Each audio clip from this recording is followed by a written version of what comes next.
What is up, y'all? It's your girl Jazz from All That Jazz. I have come to you with the beloved part 3 of this singleness series, where I'm now talking about the challenges and the hardships that I have faced in being a single woman. The first part, I think I was just talking about overall grievances as a single woman, hearing people who are married or in relationships be like, hey, get out of the house and get dressed up more and do this, that, or the other. Meanwhile, they met their husband at Walmart.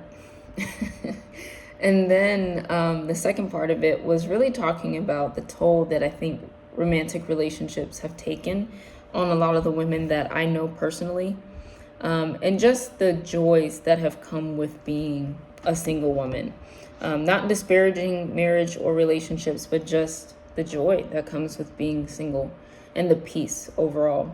And so now, part 3, I am talking about my own personal experiences and hardships that I've had being a single woman. Again, no notes, really just kind of flowing. I feel like talking today. So that is why I have so many videos recorded in this here shirt and hat and outfit, because I feel like talking today. So when you've got the flow, you just go with it. So, but the challenges. So I would say the first one that I can think of, and this is in no particular order, I think it's just an overall sense of like wanting to do life with someone. So a few years back, I moved from Seattle, Washington to Dallas. And when I go back and visit family, it's a weird feeling. Whenever I travel and I come back, it's this weird feeling like, man, I'm going back to just me. And I think there's something about, I don't know how to describe it. Like, I'll give an example. I recently went on a trip in a couple months back. I went with one of my friends and we went out of the country. And when we came back, I was like, we were at the airport and I kept telling her, I was like, it's this very weird feeling that I have right now, but it's a good thing. And I'm like, I think I know what it is that most of the time when I travel, when I go back in the airport from seeing family or friends or whoever, I'm going back by myself. But the joyful thing this time is that I'm not going back by myself. Like, I'm going with someone. And I think that thought process made me think, like, I wonder if this would be how it would feel if I was in a romantic relationship. Like, to go with my husband to different places and then to go home with him. Like, to know that I'm not by myself. And I think it's just this overall feeling about life, whether that's you went to work and you had a really difficult day. And I don't know that I would be that wife that I was talking to one of my friends about this the other day. She was like, you're so quiet, and she's like, you don't ever like tell me what is going on with work or your day.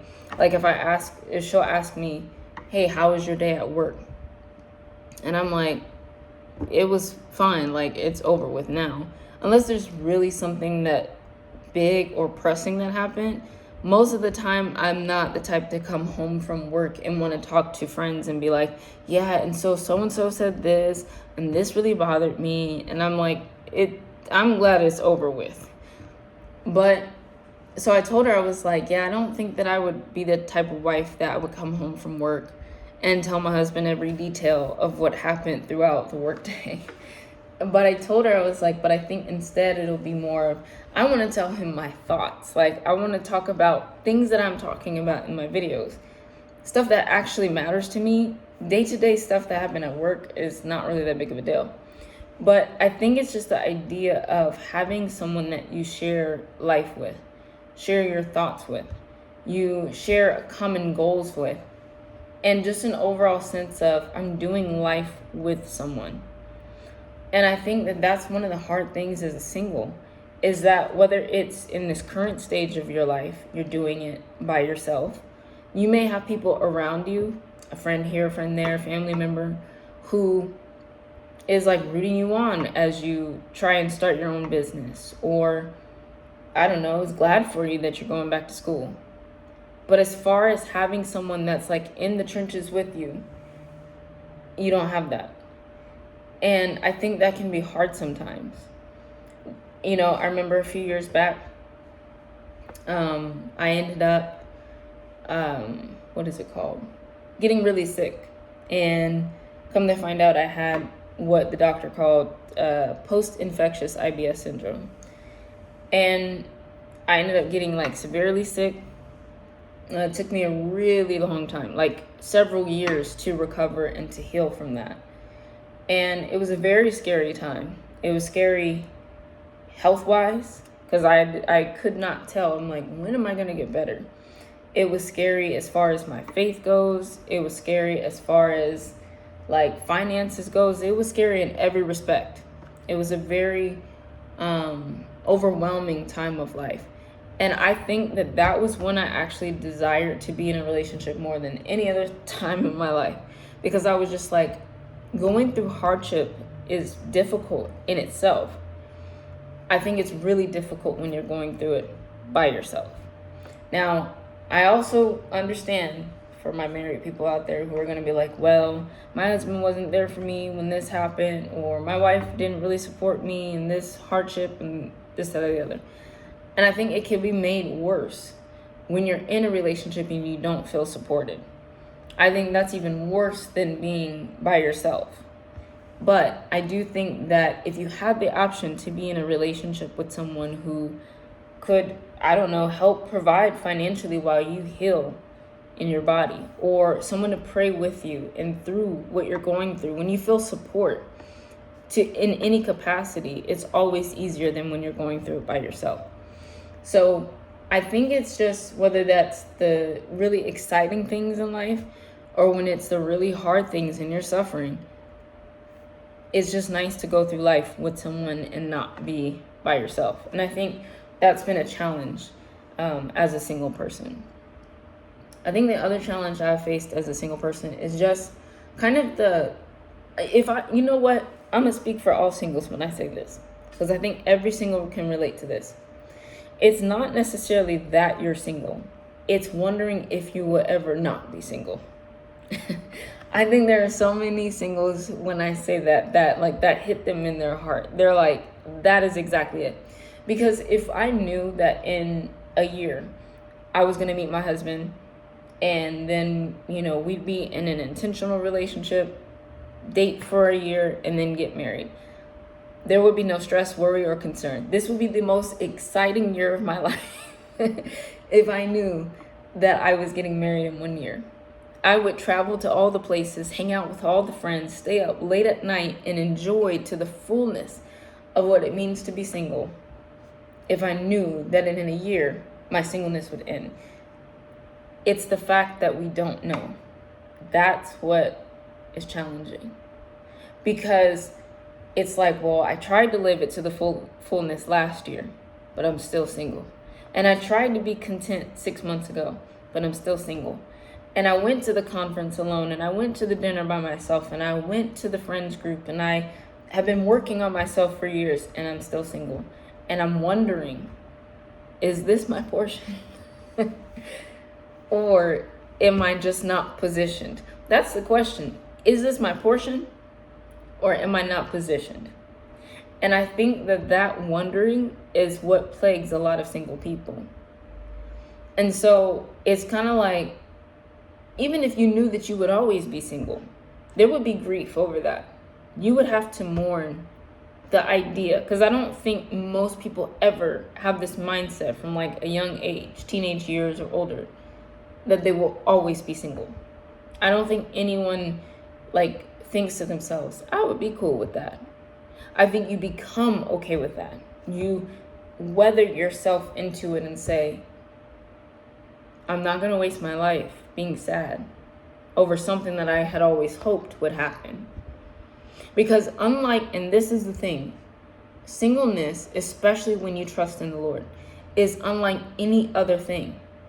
Because if I really wanted to, I could go to school and get a degree. If I really wanted to travel, I could. If I really want to be an entrepreneur, a speaker, a YouTuber, I could make it happen. And it reminds me of the scripture, I'll have to find it. But it says that like inheritance comes from good parents. Parents that were wise, that decided to leave something behind for their children. But a spouse only comes from the Lord. This is why in my first video in this series, I said it's so frustrating to me when I hear people who are married, who met their spouse at 17, say that, well, the reason why you're probably still single is because you're not out enough. That could play a part, but I don't know. I'm out every day. But it's the fact that a spouse comes from the Lord. My parents can't, as much as my parents, even my own dad has said now, all right, Jazz, I think it's time for you to be in a relationship. I'm ready for you to have a husband because I don't want you to go through the fullness of life alone. My own dad has said that. My parents could will me to be in a relationship all day long. But ultimately, a husband comes from the Lord. And not just that. When you think of, it's more than just like, oh, well, can I have a husband that provides? And can I have a husband that can protect me and that is a believer? No, like is he intricately, are he and I like actually a match? The things that I'm uniquely gifted in, does that minister to him in his life? And the way that God has developed him as a man, is that a blessing for the type of woman that I am? Like, is not just randomly end up with any man. If that were the case, I probably would have been married by now. It's not that simple. And so I think that for singles, and I feel this myself, this is among the greatest challenge, is not only the not knowing if I'll be married, but it's also the knowing that this isn't something I can go and manufacture. It's not a goal that I could set that by a year from now, I'm going to have it happen. But it's something that is not completely out of my control. So for anyone who's hearing it like that, and it's like, well, you're making it seem like there's nothing you can do to increase your opportunity or your chances to be in a relationship. That's not what I'm saying. What I'm saying is that I've been around a lot of men who I've been willing to give an opportunity to get to know me and me to know them. And at the end of it, I still felt like this feels like I'm forcing something. This feels like this isn't it. And there is an anointing that I feel like God will put on a relationship that he wants you to be in. I'm not saying sparks. I'm not saying that. I'm saying there's like a cohesion that comes together, and it's like, I feel like you're the one that God would like me to be with, or has given me as an option to be with. I don't even feel like I've met that yet. And so I just think it's the not knowing. That's the hard part. And then I think as you get older, it's the questioning, like, well, do you want to be in a relationship? Yeah, I want to be in a relationship. Who does not want to be in a relationship? I've learned to be content outside of one. But if you were to place the man that I like could describe of my like greatest imagination in front of me, do you really think I would choose to be single as opposed to be with this man? Like, what kind of question? Do you want to be in a relationship? Yes. What kind of question is that? But do I want to be in a relationship with just anybody? No. And in that case, keep them. You know what I mean? So I feel like sometimes people ask these questions and I'm like, do you want to ask yourself that? Would you like to live the rest of your life single? Like, I feel like if you put it in terms like that, then people understand kind of how it sounds when they ask these questions. So, and I'm trying to think, what other struggles do I have as a single? I don't know. I'll say this. And I think this is personal to me. I'm sure there's other women especially who can relate to this. I think because I've gone so long without being, not only in a relationship, but without dating, I do feel like there's a purity of heart that I have. I don't really like playing around. Like, recently I was approached by a guy at the gym, and to make a long story short, he was very inconsistent with his text messages and stuff. And I think I very quickly was like, no, you're not intentional. Also, I'm now ranting. I've entered the rant mode. But one thing that frustrates me is when people are like, especially they say this to women. I don't think I've ever heard anyone say this to a man about his standards being too high. I've never heard this in my life. But people will say to women who have been single for a long time, well, do you think you're too picky, or your standards are too high? Or do you think that maybe you need to be a bit more lenient in certain areas? So I say that to say, related to this guy who was talking to me, he like went ghost for a few days. And this is shortly after knowing him. In my mind, I'm like, you're not serious. Whether it's about me or whether you're not serious about your pursuit of women, I have no idea. But either one, I'm not willing to take the chance. You're not that interested in me. That's how I take it. I don't really feel like that could be taken any other way. Because if you were very interested in me, you would not let a day go past that you don't talk to me. And I'm not even saying I'm not mad, I'm not offended. I might not be it for you. That's fine. But why am I going to sit here and string this along when you're showing me within week 2 that you're not as interested as you could be? So I stopped talking to him. And then he tried to pop back up and talk to me again. And I'm like, It's very clear. And I ended up saying, in a nice way, I think I ended up saying, like, yeah, he said something about situationships. And I'm like, oh, this is where this is going for him. And I told him, I said, in my opinion, I think situationships are a waste of time. I don't think I was impolite, but I do think I was direct, and he got the message. Like, what are we wasting time for? You don't like me that much. I'm not mad, but I'm also not going to just sit here and just for the heck of it, just be texting you. Because I think that this is I don't want this to be an emotional vampire of my energy, when I could be giving that to a man who actually is like intentional about texting or calling or getting to spend space and time with me. Why did I tell that story? I think some people would take that and be like, oh, well, you're moving too quickly and deciding too quickly. No, he was very clear that he was unclear about what his intentions were. And the reason I say that, though, is because I think having been out of the dating scene, I think you just move with way too much intention, to the point it's almost like, oh, battery's almost going low.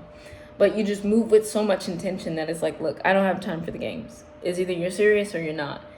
And I think that purity of heart is like, I don't want to be slithering over here, just slipping and sliding and trying to pretend and play games. I'm not doing all that. Are you genuine or are you not?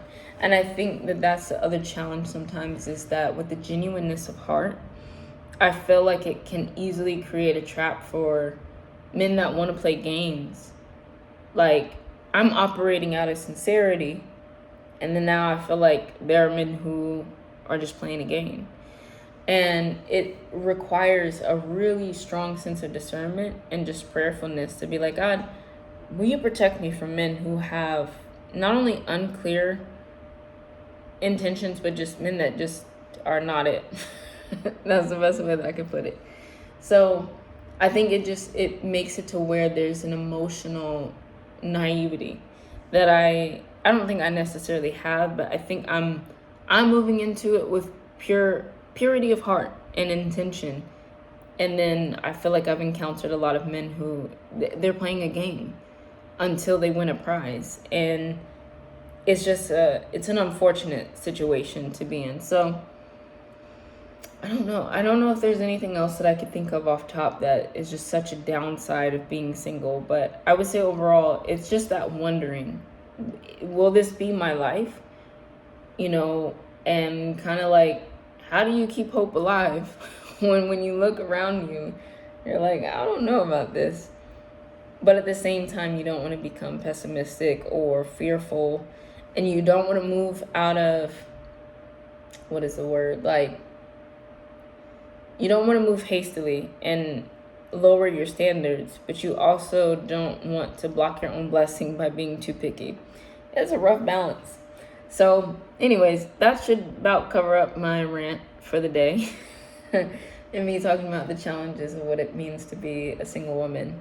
But yeah, I hope that you guys got joy out of listening to me rant about relationships and hardships of being single and all that jazz. So please tune in again, and I'll talk to you later. Peace out.